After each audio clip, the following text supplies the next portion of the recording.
Hi everybody, it's Dot. And here's our favorite friend, the cognitive model, this time dressed up in a slightly different outfit. So I've been listening to your Flipgrid posts again for your tutoring project, and what I'm doing is taking each person and listening one after the other to all of your posts in sequence so I can get a better grip on what's going on with you and your student. And some of what I've heard so far, all of which is terrific, um, made me want to sort of unpack a little bit around comprehension. So it sounds like, for the most part, we have a little bit more confidence in pathway one up here in terms of assessing and identifying goals and teaching into those pieces.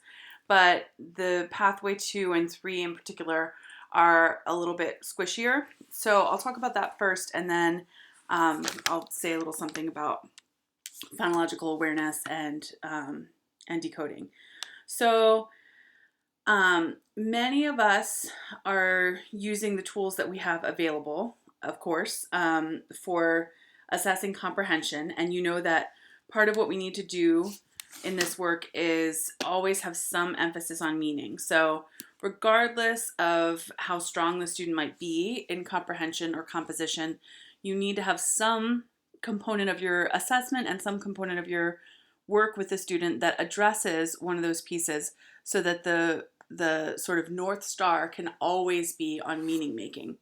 And you also, if they need specific work on identifying high frequency sight words or decoding strategies, those kinds of things, of course you're going to teach those explicitly, but we just keep meaning making in the foreground. The tools that you've used, many of you, are things like maze assessments or multiple choice assessments. Several have used the DRA, which is, it's a great tool. And they sort of give you a rough snapshot or level of where that student is with comprehension. But as we've been learning, they're not, particularly a maze or a multiple choice assessment, is not really that effective a formative assessment or diagnostic tool typically, because it can tell us, something's up with comprehension, but we don't know where that something is. And part of our job with reading intervention is to really get inside and unpack the processes. And we're really almost trying to construct a theory of action. What is happening when a child encounters a text, and the strategies that are working for them, the things maybe they're trying but aren't working, but how are they approaching it from a cognitive perspective, from an emotional perspective, and so on. So let's zoom in a little bit here. One place that's really helpful to start has to do with text structure. So if we're noticing some difficulty with comprehension, that could be a difficulty around text structure.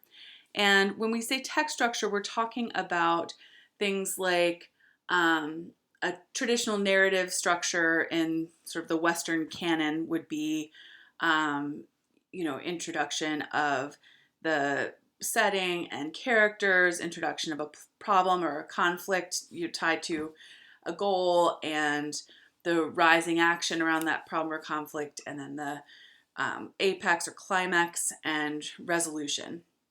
So that's one kind of text structure. Texts in different cultures follow different structures, narrative texts. And then there are many expository text structures like problem solution, chronology, description of components, and so on. So it may be that at that kind of larger text level, the student is having difficulty.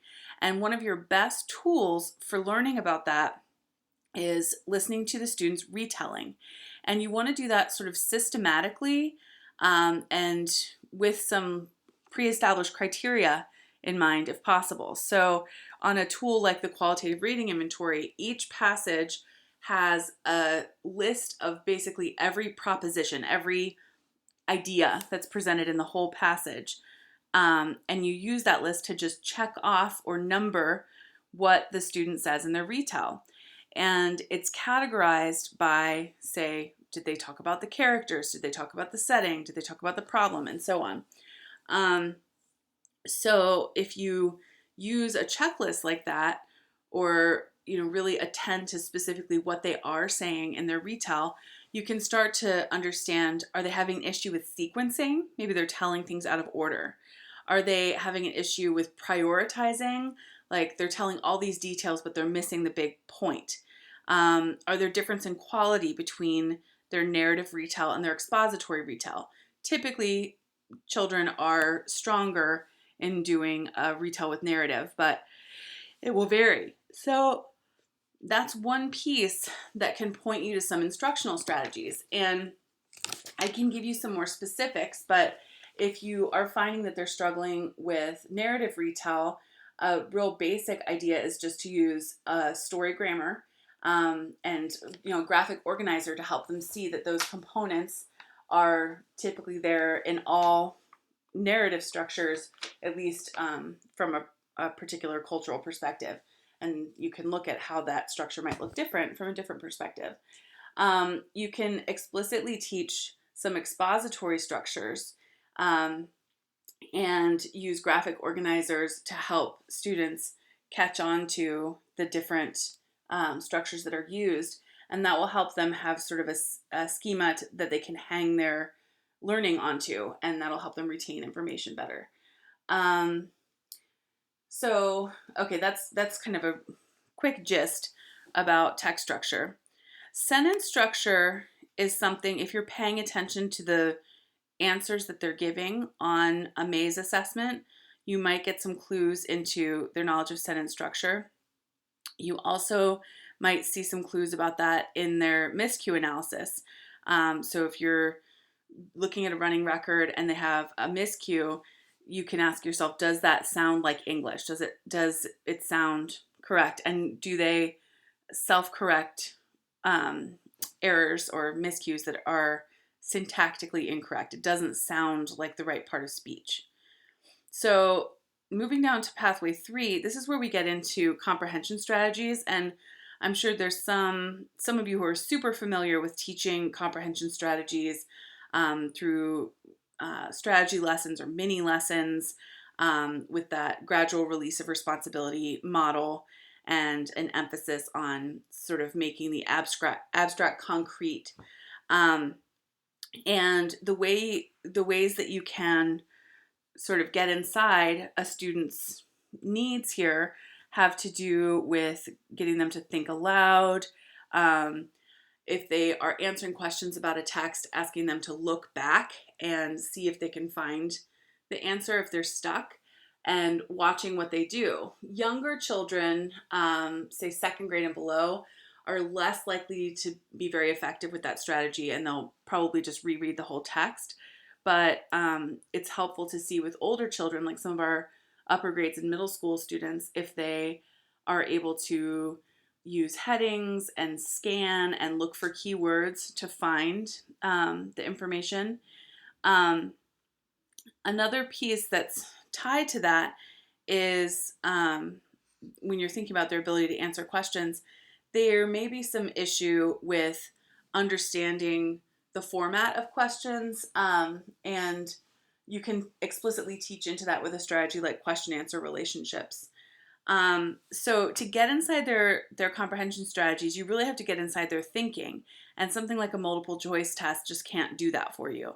So things like think alouds, like having them stop and talk out loud about what they're thinking, can help you see, this student is only making connections. They're never asking any questions, and so on. And that might point you to some of the strategies you want to teach.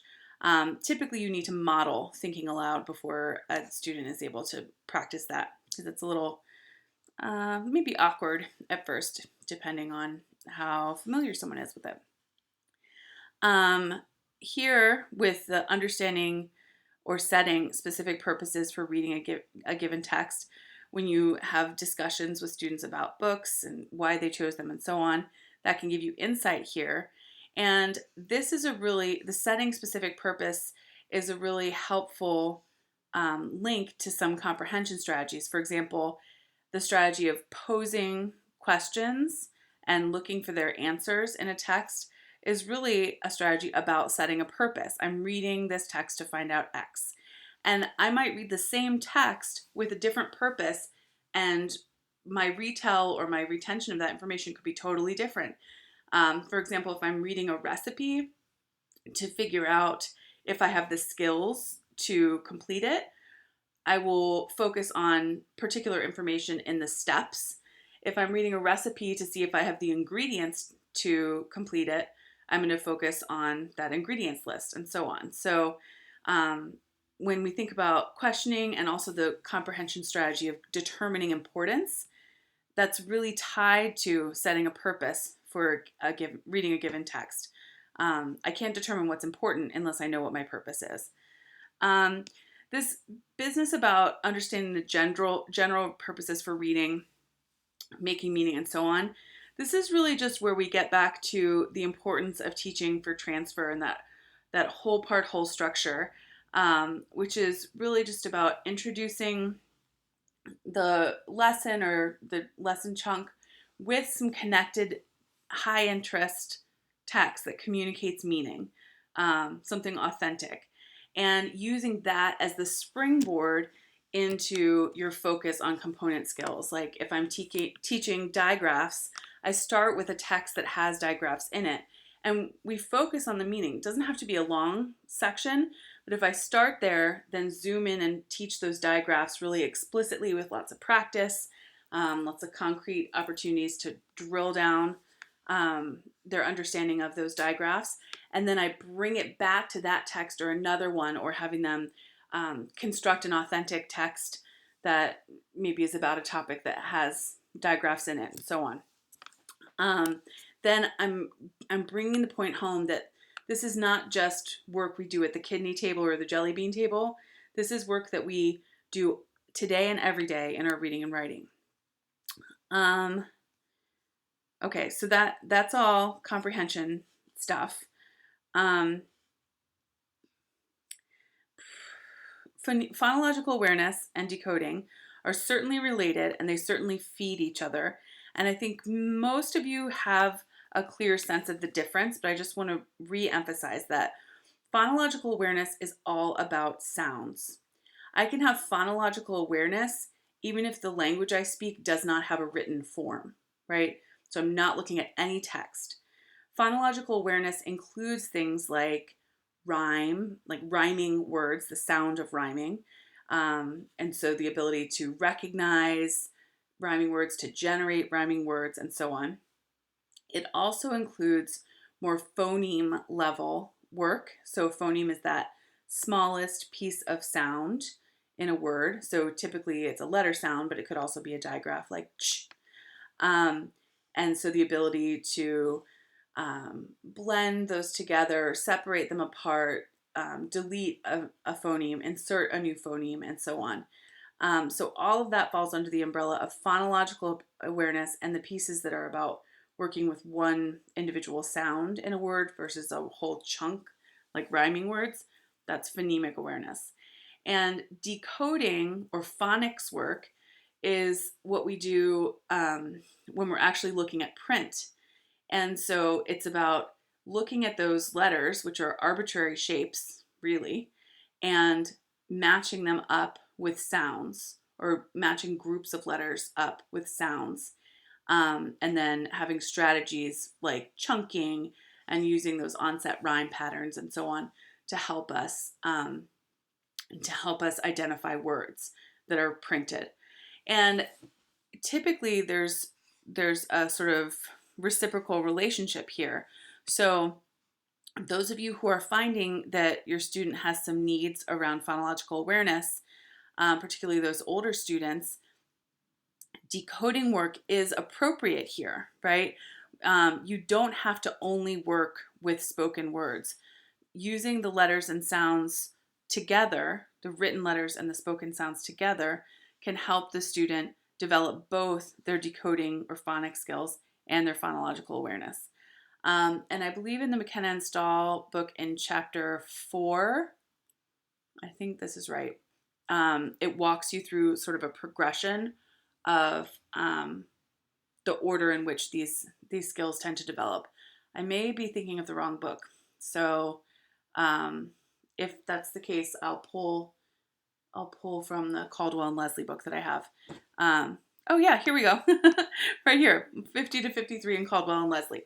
So maybe I'll take a picture of this for you and post that, where it kind of walks you through the sequence where you can expect these phonological awareness skills to develop. Okay, so reminder that fluency and context is not just words per minute.